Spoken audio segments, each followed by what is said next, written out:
ఓం శ్రీ గణేశాయ నమ. శ్రీ జ్ఞానసరస్వత్యై నమ. శ్రీ గురుభ్యో నమ. శ్రీ మహాగాయత్రీ మాత్రే నమ. శ్రీ మహాగాయత్రీ మాత యూట్యూబ్ ఛానల్కు అందరికీ సాదర స్వాగతం.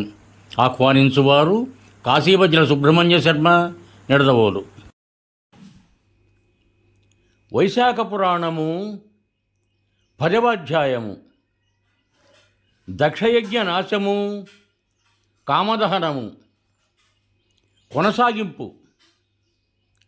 రుద్రుడా వార్తను విని కాలాంతకుని వలె భయంకరాకారుడై కోపమున తన తలపైనున్న జటను పెకిలించి నేలపై కొట్టెను. దాని నుండి భయంకరాకారుడును 1000 బాహువులు గల మహాబలశాలియు వీరభద్రుడు వెలువడెను. అతడు పరమేశ్వరుడుకు నమస్కరించి, నన్ను సృష్టించిన కారణమును తెలుపుమని చేతులు జోడించి అడిగాను. పరమేశ్వరుడు, నా భార్య వినజాలని రీతిలో నన్ను నిందించి ఆమె శరీరత్యాగమునకు కారణమైన దక్షుని సంహరింపుము అని ఆరాధించాను. భూత సంఘములను వీరభద్రుడి వెంట పొడ్డని పంపాను. ఇట్లు పరమేశ్వరుని ఆజ్ఞనందిన వీరభద్రుడు వాని వెంట వెళ్ళిన పరివారము యజ్ఞశాలను చేరి అతడ ఉన్న దేవతలు, రాక్షసులు, మానవులు మున్నగు మహావీరులందరూ కొట్టిరి. సతీదేవి మాటలకు నవ్విన సూర్యుని దంతములను వీరభద్రుడు రాలగొట్టెను. సతీదేవి మాటను, సతీదేవిని పరిహసించుతూ ఎవరు ఏ అవయవమును సవరించుకొనిరో వారి ఆ అవయవములను వీరభద్రుడు నాశనము గావించెను. దక్షుడి శిరమును ఖండింపవలనని వీరభద్రుడు యత్నించెను. కానీ మునిమంతుత రక్షితమగు వారి శిరస్సును ఖండింపలేకపోయారు. పరమేశ్వరుడు ఆ విషయమును గ్రహించి తానే స్వయముగా దక్షుడి శిరమును ఖండించరు. ఈ విధముగా వీరభద్రుడు, శివుడు, వారి పరివారము యజ్ఞశాలలోని వారిని భంగపరిచి తమ వారితో కలిసి కైలాసమునకు మరలిపోయిరి. యజ్ఞశాలలోని మిగిలిన వారు బ్రహ్మ విద్యకు వెళ్ళి శరణు వేడిరి. బ్రహ్మయు వారితో కలిసి కైలాసమునకు పోయెను. రుద్రుని వివిధ రీతులలో బ్రహ్మ ఊరడించెను, స్తుతించెను. శివుని సమాధానపరచి శివునితో కలిసి తిరిగి యజ్ఞశాలకు వెళ్ళెను. యజ్ఞశాలలో మరణించిన వారినందరినీ శివుని ప్రార్థించి అతని చేతనే బ్రతికింపజేశాను. శివుడును దక్షుడి అవినయమునకు శిక్షగా బ్రహ్మ ప్రార్థనకు గుర్తుగా దక్షునకు మేకతలను అమర్చెను. సూర్యునికి దంతములను ఇయ్యలేదు, కానీ వానికి పిండిని తిన్నట్టు శక్తిని మాత్రం ఇచ్చెను. అవయవములను పోగొట్టుకున్న వారికి ఆ అవయవములను ఇచ్చెను, కొందరికి ఇయ్యలేదు. యజ్ఞశాల ఈ విధముగా శివబ్రహ్మల వలన పునర్జన్మనందెను. యజ్ఞశాలలోని వారు శివుని ప్రార్థించిరి. యజ్ఞమును మరలా చేసి పూర్తి చేసిరి. యజ్ఞాంతమున అందరూ తమ తమ స్థానములకు పోయిరి.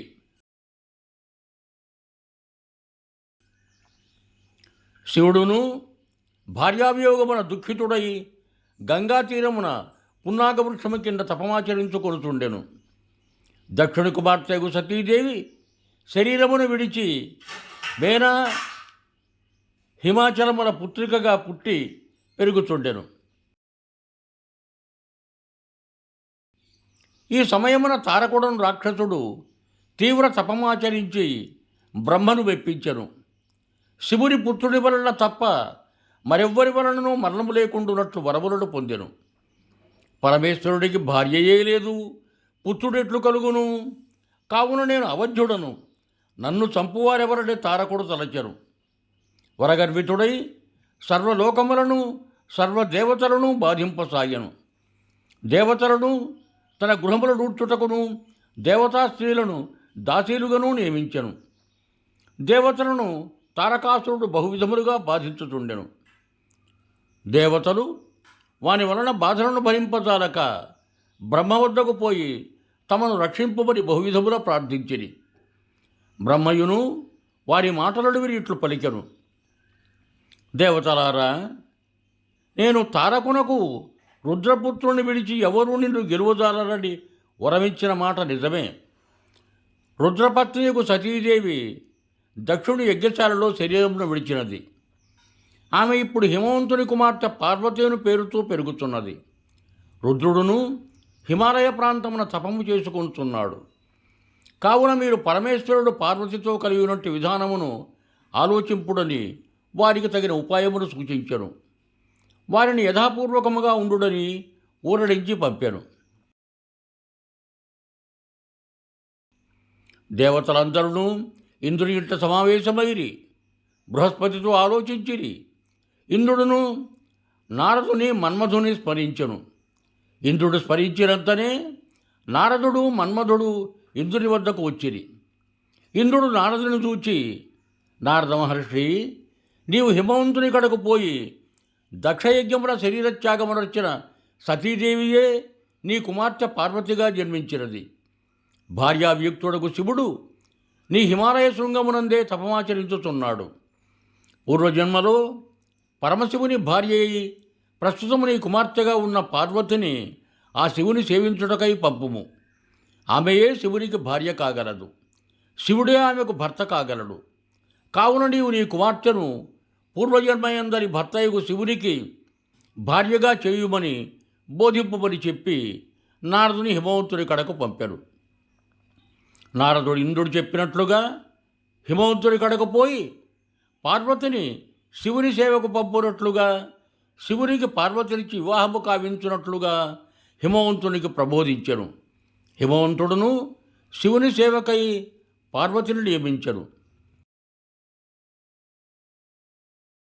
నారదుని పంపిన తర్వాత ఇంద్రుడు మన్మథుని చూచి, తరకాసుర పీడితులకు దేవతల హితము కొరకు, భార్యావ్యుక్తుడకు శివుని హితము కొరకు నీవు నేను చెప్పు కార్యమును చేయుము.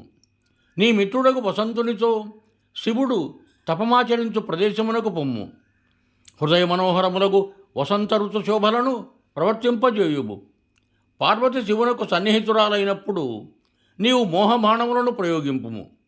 శివపార్వతులకు పరస్పరానురాగము కలిగి వారిద్దరికిని సమాగమం ఏర్పడినచో రుద్రపుత్రుడు జన్మించి తారకాసుర వధ జరుగును. దేవతలకు పరపీడనము పోవును. ఈ ప్రకారము చేయుమని వానిని పంపెను.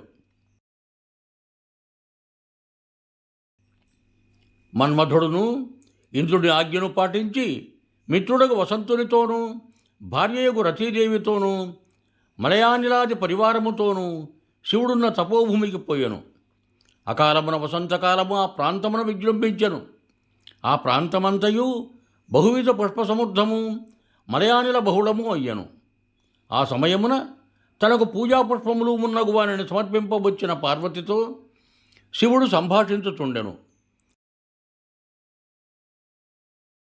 మన్మధుడు శివపార్వతుల సమాగము నాకు ఇదియే తగిన సమయమని తలచెను.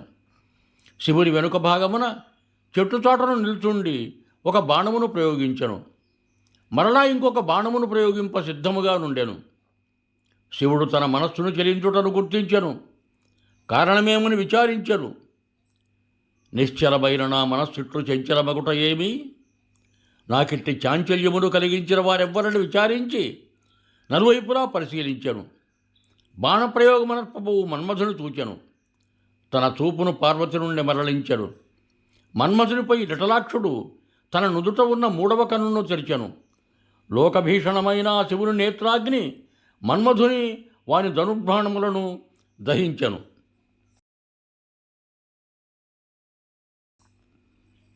తమ కార్యమేమగునో అని చూస్తున్న దేవతలు భయపడి కకావికలై పారిపోయిరి. వసంతుడు మన్మధుని భార్య రతి శివుడు తమను కూడా శిక్షించునేమో, ఆ శిక్ష ఎట్లుండునో అని భయపడుతుండిరి. పార్వతీయు భయపడి కన్నులను మూసుకొని దూరముగా పోయెను. స్త్రీ సన్నిధానము యుక్తము కాదని పరమశివుడు అంతర్ధానమయ్యను. మన్మధుడు చేసిన పని దేవతలకు శివునకు ఇష్టమే అయినను మన్మధునకు మాత్రము అనిష్టమైన అనర్థము కలిగినది. ఒకవేళ శివునకు దేవతలకు అనిష్టమైన పనిని చేసినచో ఇంకా ఎంతటి ఆపద మన్మథనుకు కలుగునో ఎవరు చెప్పగలరు? కావున శృతకీర్తి మహారాజా, ఇక్ష్వాంగు వంశం వాడైన హేమాంగదుడు సత్పురుషులకు అనిష్టుడే ఎగును. సజ్జనులను గౌరవింపక పరమాత్మకు అహితమును వైకల్యము గల వారిని అప్రసిద్ధులను ఆదరించి గౌరవించుటచే చేసిన దానికి శునకాది హీనజన్మలెత్తి బాధపడెను. కావున సాధుసేవ ముఖ్య కర్తవ్యము. అనాథలయట దయ జాలి మితిమీర రాదు. ఈ విషయమును గమనింపవలయునని సుతదేవుడు వివరించెను. పరమశివున కనిష్టములు చేయుటచే మన్మథుడు తరువాత జన్మయందును బాధలు పడెను. పరమ పుణ్యప్రదమైన ఈ కథను రాత్రి కానీ పగలు కానీ ఎవరు విన్నను జన్మ మృత్యువు ముసలితనము మున్నగు భయముల నుండి విడవబడుదురు. అనగా వారికి జన్మాతుల వలన భయముండదు అని సుతదేవుడు సుతకీర్తికి వివరించాను. యువం భూయాత్ సర్వే జనా సుఖినో భవంతు. ధన్యవాదములు. మీకు నా ఈ వీడియో నచ్చినట్టయితే దయచేసి ఒక లైక్ కొట్టి మీ బంధుమిత్రులకు కూడా నా ఈ వీడియోను షేర్ చేయగలరు. అదేవిధంగా నా శ్రీ మహాగాయత్రి మాత యూట్యూబ్ ఛానల్ను సబ్స్క్రైబ్ చేయ ప్రార్థన. మరొక్క మారు ధన్యవాదములతో భవదీయుడు కాశీవజ్ర సుబ్రహ్మణ్య శర్మ, నిడదవోలు, తూర్పుగోదావరి జిల్లా.